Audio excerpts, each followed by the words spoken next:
about y'all, but there are just some days where our fur babies just want to be the center of attention. For Jovi, it's every day. But when I'm filming, sometimes she'll go lay down. Today's not one of those days. Hey everyone, if you're new here, welcome. My name is Keisha, this is Jovi, and today I'm going to be talking about all the books that I read in the month of June.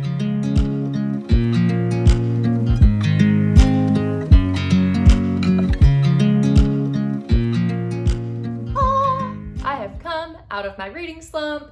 Yes, I'm so excited. Okay, so I did not read a lot in June, but coming into July, I am so ready to read. But before we jump into July, obviously I need to tell you guys about the books that I read in June. So let's just go ahead and get started. The first book that I want to talk about is a book that I've been reading for a few months now, and that is Find Your People by Jenny Allen. This is a book that I was reading with Liv, Lauren, and Elizabeth, and we've been going through this book for the past few weeks. It's been many weeks. I don't even know. Oh, I just realized that I put the dust jacket back on here upside down. But anyways, this book was really good. It's about building deep community in a lonely world. So I feel like as an adult, sometimes it can be hard for us to find friends. Like if you don't just still have friends from high school or from college and you're out in the world, sometimes it can seem weird and awkward to make new friends. And Jenny Allen basically said, yeah, it is, but we should be doing it. So I really love that this book fell into my lap at the time that it did, because I have recently made a new friend in a girl that I work with, and also her husband, because now we have new couple friends, and I've been skating with her a lot. We have taken up roller skating. We just had a game night recently. There's just been a lot going on, and so I feel very blessed that this book fell into my lap when it did, because not only did this help me kind of understand the girls that I was reading the book with and understand myself a little bit better and my needs in friendship, and the type of friend that I am and the type of friend that I feel like other people are to me. I think it was just very helpful, and this is a very Christian-centered book, and so it does have that God aspect to it, so just know that going in. But I did give this 4 stars, and like I said, I felt like it fell into my lap at just the right time. I feel like I started reading this right when new people were coming into my life, and I think that made that season, or this season that I'm in, so much more fruitful. So I do recommend this if you are interested in trying to figure out what type of friend you are and how to have fruitful, joyful, Christ-centered friendships. And I think it's just a really good book. She also wrote Get Out of Your Head, which I read last year, and it was really good for like mental health stuff. So if you want to know a little bit more kind of in depth on what this is about, it just says, overcome the barriers to making new friends and learn to initiate with easy to follow steps. Find simple ways to press through awkward to get to authentic in conversations. Understand how conflict can strengthen relationships rather than destroy them. Identify the type of friend you are and the types of friends you need, and learn the 5 practical ingredients you need to have the healthy friendships you've always longed for. So, very valuable book. Do recommend this one. It was 4 out of 5 stars, and if you have friends that you can do this with, I think that makes it even more fun to do as well. The next book I want to talk about is City of Dragons, and I can't remember the author's name. The next few are going to be graphic novels that I read via Libby, my library app, and so I don't remember a lot of the things. Probably should have written them down, but I didn't. So I read City of Dragons. This is a middle grade fantasy story following this girl who happens upon this dragon egg.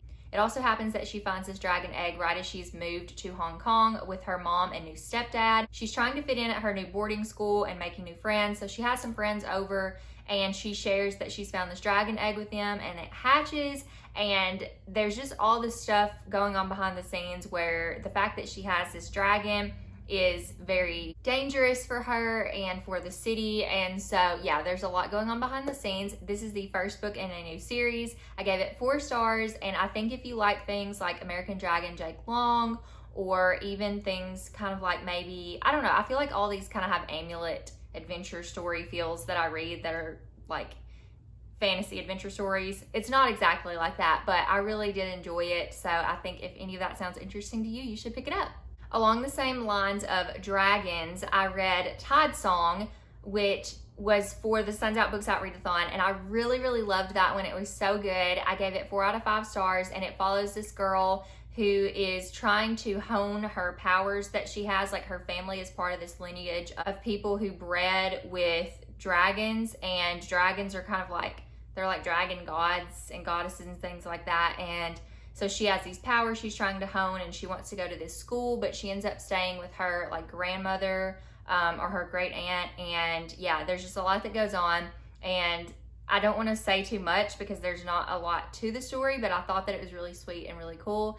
It was very summery and beachy, and I loved the kind of mythology around the story. I don't know if there's going to be more, but I definitely feel like there could be, and I will more than likely pick up more if there are more. Going along the lines with Sun's Out, Books Out, because I did only end up reading 2 books because I DNF'd The Counselors by Jessica Goodman, in case you were wondering. Just wasn't vibing with it, and I just felt like it wasn't going to be worth it in the end. It probably would have just been a 3-star read, which isn't bad, but I just didn't feel like a 3-star after coming out of a reading slump.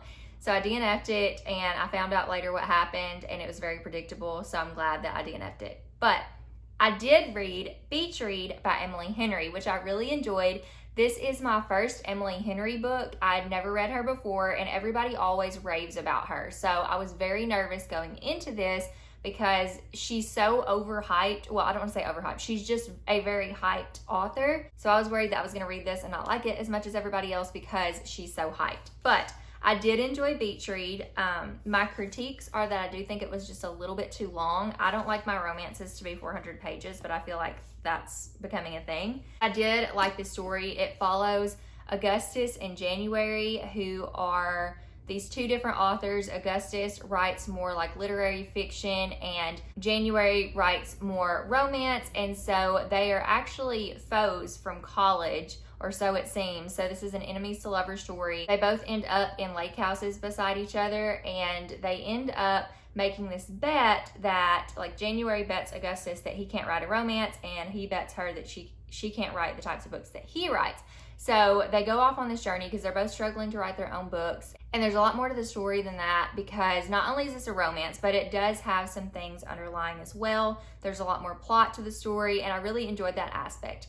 Like I said, I do wish it was a little bit shorter, but I did enjoy this ride. There were so many things to love about this. There were so many quotable moments. The banter between the characters was so funny. I feel like it kind of fizzled out a bit by the end. I feel like it was mostly towards the beginning that there was more banter, so I really wish there was more of that. But I did think that it was good where it was at. And I also really loved that there's like a part where they write notes to each other through the windows like of their lake houses, kind of like in that Taylor Swift music video, and then they mention it because I was thinking that. I was like, oh, that's so reminiscent of that music video by Taylor Swift, and then it happened, like they mentioned it, that this is very Taylor Swift-esque, and I loved that.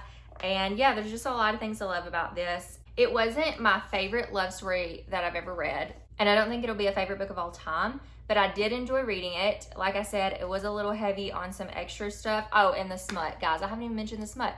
There is smut in this. It does say steamy on the cover, which should have given it away for me, but it wasn't extremely smutty. You guys know that I like clean romances, and this was not super clean. There was at least a chapter and a half that had smut that I did not enjoy. I can do a little steam and a little, like, you know, risque moments, but if you just give me a whole bunch of like smut, I'm not going to go into detail. I don't need detail. I've mentioned it 1,000 times before. I'm one of those people where I just feel like I'm invading these people's privacy. I know they're book characters, but like, I don't need to know that, you know, leave something for my imagination. Don't we need that anyways to like, just, I don't know. We just don't need it all detailed out. So that was a minor complaint. Other than that, I thought this was a really sweet story. There were so many things to love about it, and I did give it 4 out of 5 stars. I will definitely be picking up more from Emily Henry. I'm very excited to read People We Meet on Vacation, because that one is supposed to be friends to lovers, which is one of my favorite tropes. So Emily Henry, you've won me over, and I will be picking up more books. Then I read another graphic novel from Libby. I think this is a young adult graphic novel, and it is called Squad. And to be honest, I don't have a clue what I read. This is supposed to be like Pretty Little Liars meets Teen Wolf, and there's also like a sapphic romance that happens in here as well.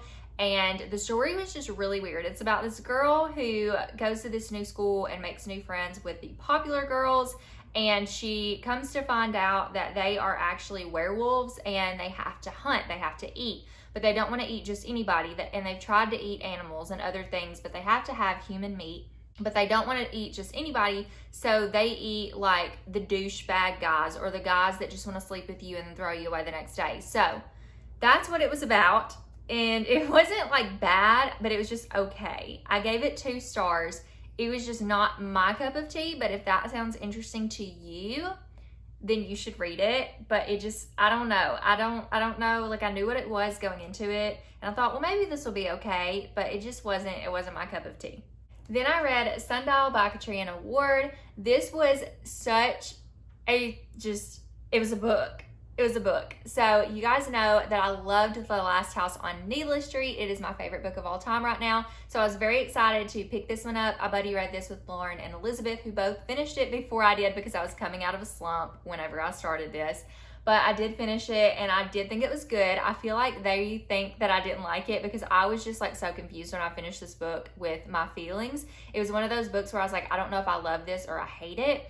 And sometimes there are books out there where I don't really necessarily love the subject matter or the content or different parts of the story, but that doesn't mean that I think the story's bad. And so a lot of times I will try to rate books objectively. So my ratings end up coming out somewhat kind of in the middle of objective and subjective, because I do like The Push by Ashley Audrey, and you guys know, like, I was not objective with that one really at all. I rated it 2 stars. I just did not like that book. I love the writing, but did not love that story. This book can be kind of compared to that in that there's a similar theme that comes about, and I was hesitant going into this because of that, but because I had read a previous book from this author, I thought that I was really going to love it, and I did end up enjoying it.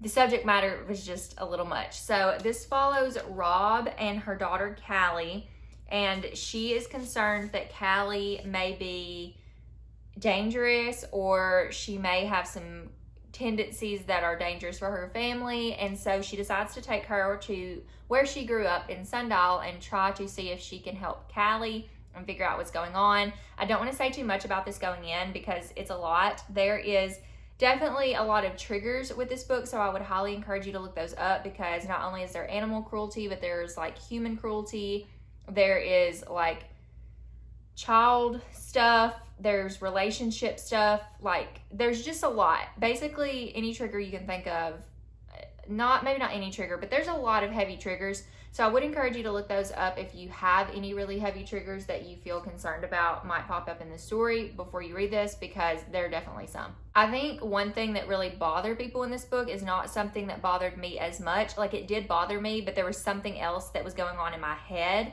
that bothered me more, and I can't explain this unless you've read it and you want to talk about it outside of that. But I loved that there was like a jump in timelines. I didn't love that at first. I still don't understand the parts of the story, and maybe somebody can explain this to me if you want to message me, but the parts of the story that were like Arrowwood, where Rob was riding Arrowwood, I just never, so I was bored at those parts and never pieced that together. But I loved like Rob and Callie's perspectives, and I loved the jumps in timeline to see like how Rob grew up and how her upbringing kind of affected her family. This was just a wild ride. It is a very bizarre, wild, just crazy story, but I definitely think it's worth the read if you like dark horror and don't mind a little bit of gore. I did give this one 4 out of 5 stars. Like I said, that's a little bit of an objective rating too, but I did really like this book, and I still think Katrina Ward is going to be a new favorite author for me, but I do want to read one more book from her before I boldly make that statement. And the last book that I want to talk about today is The Weekend Away by Sarah Alderson. I was itching to read this book because I saw that they made it into a Netflix film with Leighton Meester,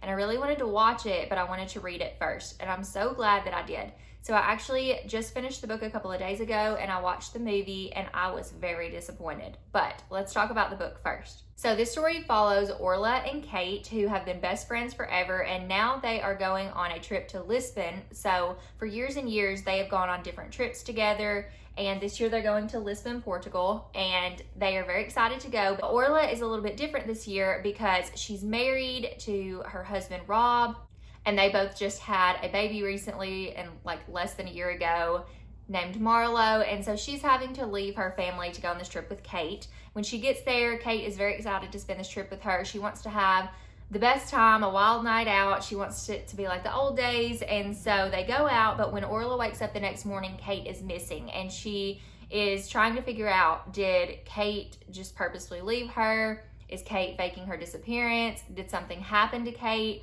Who is involved if something did happen to Kate? Who's a suspect? There are so many different people in this book that you are going to question, and it is just wild to me. I loved this story because it was very fast paced. I loved reading it. And I think some people might say it was a little bit too detailed, but I really don't think it was. I think it was a good size, and I love the amount of detail that was given because it gave me the opportunity to explore each character and come to a conclusion on who I thought was behind things. And I do feel like that heightened my enjoyment of the story. This was just really wild. It kind of reminded me of the movie A Simple Favor with Blake Lively and Anna Kendrick. I haven't read that book yet. I think it's by Darcy Bell. I have it on my shelves. I do want to read the book, but I love that movie, and this reminded me so much of the vibes of that movie. So if you liked the movie or book A Simple Favor, I think that you might like The Weekend Away as well. As far as The Weekend Away movie goes, I was really disappointed because they changed a lot of things that I didn't feel were necessary, such as a lot of character names, basically all the character names except like maybe 2. I don't even know. And then they also changed the location of where everything was taking place, and they changed just certain little things that happened, how certain things happened. They sped up things where I feel like if you were watching the movie before you read the book, you would not know, like, you wouldn't have a chance to guess what was going on. And they kind of pushed an agenda in the movie to make you, like, assume certain things. So I definitely feel like if you're going to pick between the two, to read the book. But I will say the movie had a better ending that wrapped up a little bit better than the book, because the book leaves you with a pretty big cliffhanger where things are not really sorted out. In the movie, it sorts it out a little bit better. But overall, I enjoyed the book much, much better than the movie. I gave the book 4 out of 5 stars and the movie 2 out of 5. All right, y'all, that is all the books that I read in the month of June. So praise the Lord, I'm out of my reading slump. I'm so excited for all the books that I get to read in July. There are so many that I'm looking forward to. There's more that I've added to my TBR since making my TBR, and I have no idea what I'm even going to end up reading, but I know I have a good month ahead of me. So thank you all again, as always, for watching. I love you all so, so much, and I'll see you in my next video. Bye, friends.